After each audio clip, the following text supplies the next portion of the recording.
Hello and welcome to TikTok Tour. In this video, we will be learning about how to simplify rational expressions by adding and subtracting. We'll first go through a quick recap about how to determine the restrictions and simplify rational expressions individually.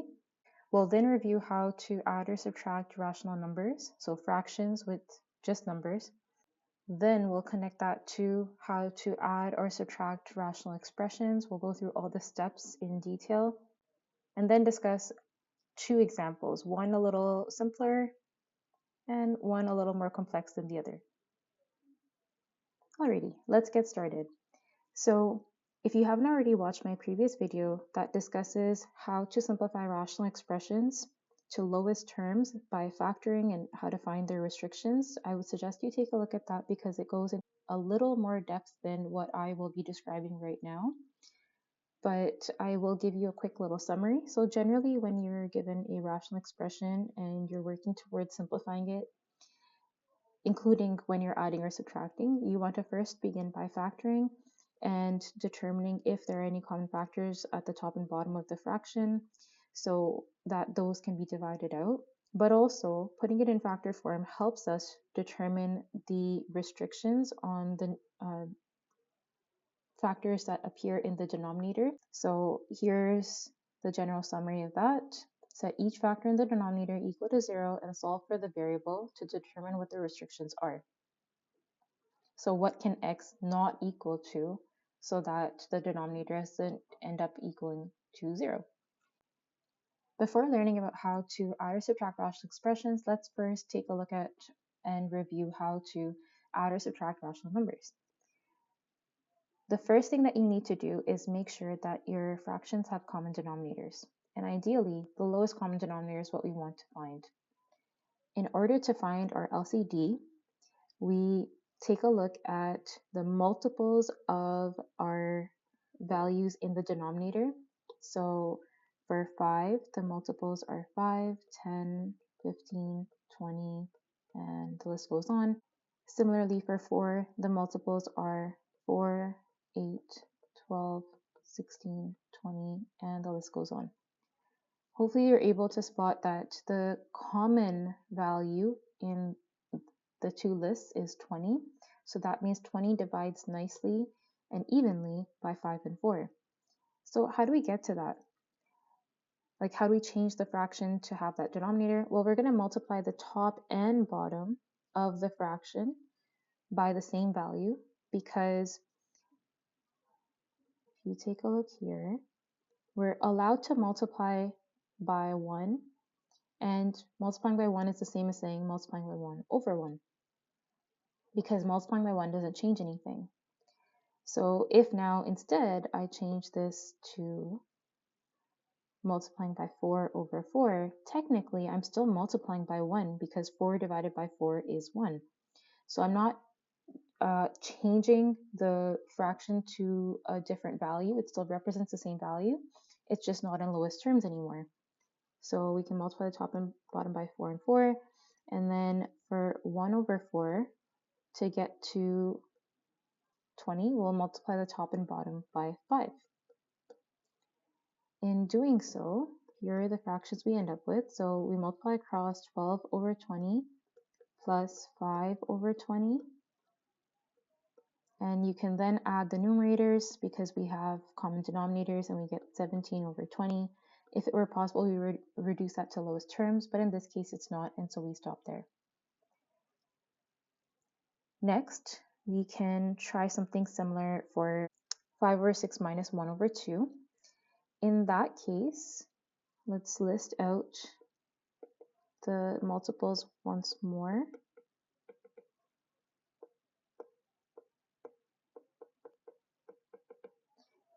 So let's take a look here. For 6, one of the multiples is 6. For 2, one of the multiples is 6. So notice I can keep one of the denominators the same because the lowest common denominator is already what it is. And I only have to change one of the fractions. So let's multiply 2 by 3 and the numerator as well. And we get 5 over 6 minus 3 over 6. which equals 2 over 6. And in this case, we can reduce to lowest term, so we'll divide both the top and bottom of the fraction by 2, since they're both even values, and we get 1 over 3. So what's the lesson here? First off, when we are adding or subtracting rational numbers or expressions, we're going to need to get common denominators. The other part of this lesson is that sometimes people think that in order to get common denominators, we can multiply the denominators with each other, and then that will get us the same value, which technically is true. If you take a look here, we have 5 times 4 gives us 20. But if we did that here with our second example, we get 6 times 2, and that's going to be 12. That's not going to be the least common denominator. So the lowest common denominator is not always the product of the denominators. You have to be careful. Instead, it's easier for rational numbers to make a list of the multiples, but that's going to be a little difficult for rational expressions. So another strategy is to take a look at the factors. 6 can divide into 3 times 2. Notice that both of the original denominators had a common factor of 2. So the only factor that we needed to introduce to our second fraction here was 3. So when I understand which factors are common and which factors are unique to each of the denominators, I can come up with the lowest common denominator. That's going to be an important skill and concept for being able to simplify rational expressions by adding or subtracting. Here are the general steps to add or subtract rational expressions. We first determine the lowest common denominator, and in order to do that, we have to factor all the denominators. Any of the common factors are stated just once in the lowest common denominator, and then each of the unique factors thereafter are stated once each. Once you've found that lowest common denominator, you rewrite each term with the denominator as being the lowest common denominator, and for any additional factors, just like we did for when we're adding or subtracting rational numbers, we would need to multiply the top and bottom of the expression by those factors that we're introducing to the denominator. You cannot just multiply by the denominator. Once that's done, and now we have common denominators, we can go ahead and add or subtract the numerators as we do for rational numbers, and then we'll write restrictions based on the denominators. Alrighty, let's try an example. So first, we need to figure out what the lowest common denominator will be, and for that we need to factor each of the denominators, and these are simple trinomials, so for that we just need to find two numbers that multiply to the last term and add to the middle term. So two numbers that multiply to -2 and add to -1 are -2 and +1. Similarly, two numbers that multiply to -8 and add to 2 are +4 and -2. In order to figure out the lowest common denominator, remember that we will first state any common factors once. So x minus 2 appears once in both of the expressions. So we will state that once as x minus 2. Then we have two unique factors, which are x plus 1 and x plus 4. We call them unique because they appear in different terms. They are not common to both of our expressions that we are adding. So they each make an appearance once in our lowest common denominator. So that's ideally what we want to have in our denominator for both of the terms. Each of our terms already have two of these factors, so we only have to introduce one other. That means that we are going to rewrite the terms as they are first.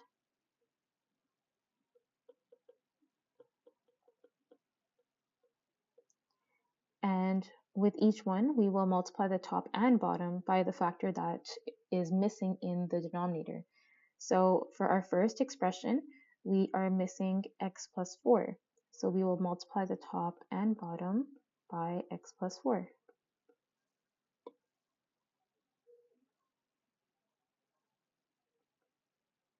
For our second expression, we are missing x plus 1.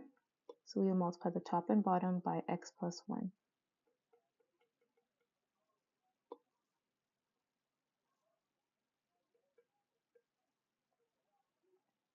Once that's done, we can go ahead and simplify the numerators by distributing the values here. So simplify this numerator by multiplying by 1, which isn't going to change anything, and then simplify this one by multiplying x and 1 by the 2, so distributive property. And now we have common denominators. We don't need to expand and simplify those. We can keep that as it is.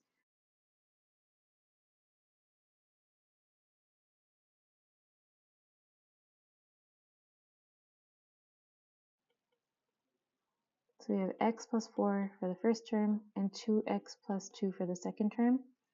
Because they have common denominators, this time I am just going to go ahead and write it all as one term, and I'll collect the like terms. So we have x plus 2x, which gives us 3x, and 4 plus 2, which gives us 6. We can go ahead and factor out 3 if we wanted, and when we do that, we would get x plus 2. And the reason why I suggest that is because maybe if there is a common factor in the top and bottom of our fraction, that could simplify out. But in this case, we don't have x plus 2 as a factor in the denominator, so we don't need to worry about that. So at this point, we can go ahead and write our restrictions. And all of the factors that have made an appearance in the denominator are still present and haven't been simplified out. So we just have to look at our final denominator here, or our final expression. So the restrictions are any values that cause the denominator to equal to 0. And for this, we can set each factor equal to 0 and solve for what that value could be. And in this case, it turns out to be x cannot equal to 2. Our other two factors have their own restrictions of -1 and -4.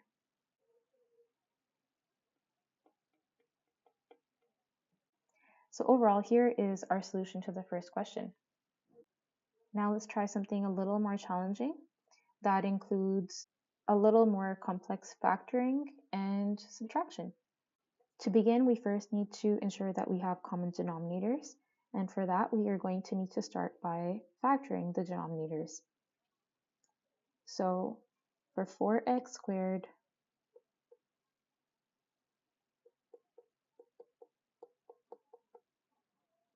minus 12x plus 9, we can take a look at the factors of 4. So 2 and 2, 3 and 3 for 9. And since the middle term is negative, but the last term is positive, I know that both 3 and 3 have to be negative.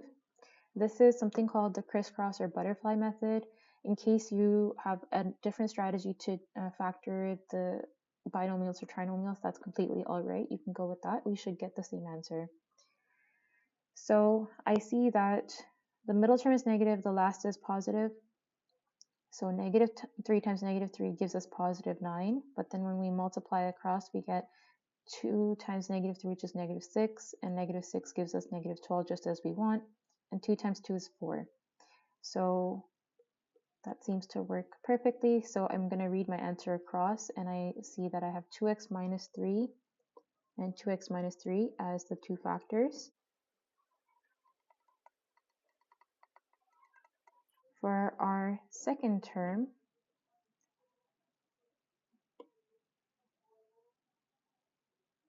4x squared minus 9. Please recognize that this is an example of a difference of squares, which can be factored in this format. So by that, a squared is 2x and then the whole thing squared. So something like this, 2x, whole thing squared. And then b is 3, so 9 is 3 squared. And based on that, we know, or we can determine that the factors are 2x plus 3, 2x minus 3, given the format of a plus b, a minus b. Now, to find our lowest common denominator, we are going to identify the common terms. So we have 2x minus 3 that is common to both of them and will appear once in our lowest common denominator. And then we have two unique factors. So we have 2x minus 3, that's unique because in one term that factor appears twice, in the other it only appears once. So the second time it appears is unique. And we also have 2x plus 3. That isn't a factor in our first term. All right, so we've determined our lowest common denominator, and now we are going to go ahead and introduce those factors to our terms. The first term already has 2x minus 3 appearing twice, so the factor that it's missing is 2x plus 3. So we'll multiply the top and bottom of that term by 2x plus 3.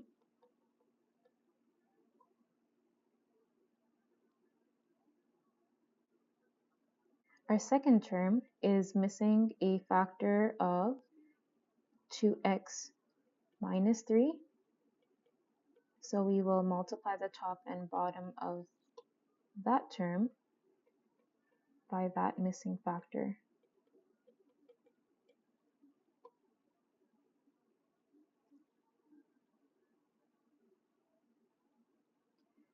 Okay, great. So now we have common denominators. So what we need to do now is simplify the numerators. We'll first use distributive property to multiply those factors through. So for this as well, you could technically use the box method.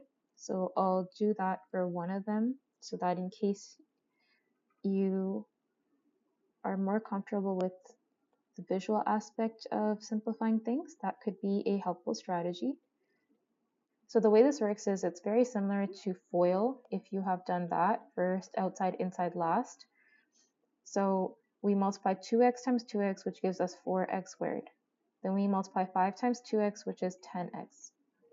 2x times 3, which is 6x, and 5 times 3, which is 15.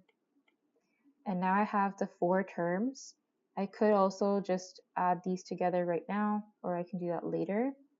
To simplify things, I'll do that in the next step, so I'm not overwhelming you with too many things all at once. So we have 4x squared plus 10x plus 6x plus 15, all over the common denominator that we determined earlier. I am just going to go ahead and simplify 2x minus 3 times 2x minus 3 to 2x minus 3 squared so that there's a little less to write and it looks a little more compact. If you're used to FOIL, then we can use that. So x times 2x is 2x squared. X times negative 3 is negative 3x. Negative 11 times 2 is negative 22x. And negative 11 times negative 3 is positive 33.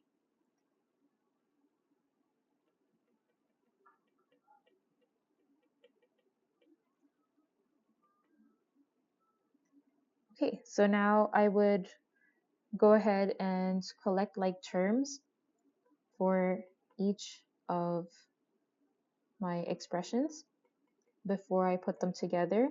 Because we're subtracting, there is one last twist to the solution. So the negative is going to need to be accounted for all the terms that we decide to subtract in our second expression. But before that, we should collect like terms.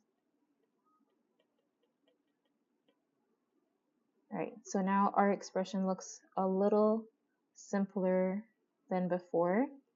Fewer terms to deal with as we start to put this together.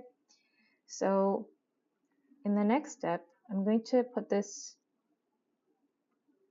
all together into one expression. But when we do that for subtraction, we do need to take into account the negative sign. So we'll use brackets to help remind ourselves that that negative sign needs to be distributed, or -1 needs to be distributed to each of our terms in the numerator for the second expression. So now we have 4x squared plus 16x plus 15 minus 2x squared plus 25x minus 33.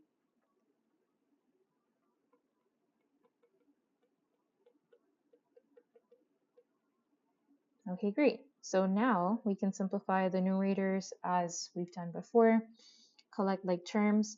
We have 4x squared minus 2x squared, which is 2x squared.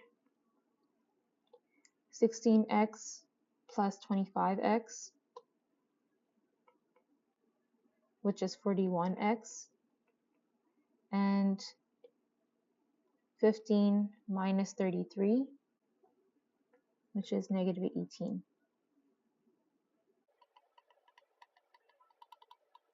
All right, so we've simplified to lowest terms.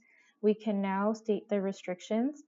So set each factor equal to 0 that appears in the denominator. To help figure this out, we take 3, add it to both sides, and we get 2x equals to 3, divide by 2, and we found that our first restriction is that x cannot equal to 3 over 2. For our second restriction, we will subtract 3 from both sides and then divide by 2 and find that x cannot equal to -3 over 2. So I'm going to write it like this, that x cannot equal to positive or -3 over 2. And that's the end of the solution. I hope you found this video to be helpful, and if you would like to learn any other similar concepts or any other math topics, please do feel free to comment below or give me some feedback on how you found this video. Thank you so much for watching. Take care.